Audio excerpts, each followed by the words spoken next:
this is the website that you have been provided the link to, and I just wanted to give you a quick overview on how to use it. It's pretty basic. When you click on the link, it will take you to this website. It will look just like this.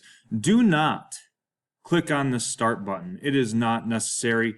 It is actually an advertisement for apparently Wave browser. Do not click on that.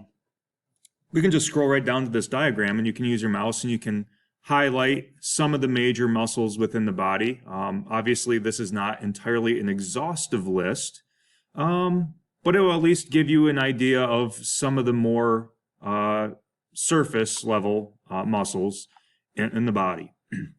And if you click on one of these, like if you click on the trapezius, it will give you some information about it.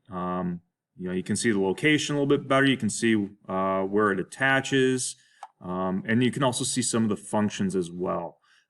So you'll be using this website to answer the questions that you've been provided, just to kind of familiarize yourself with some of the muscles of the body. When you're ready to move back to the main page, once you have the information you need, you can just click the back arrow. It will take you right back to the main site, and you can find the next muscle group that you want to look at.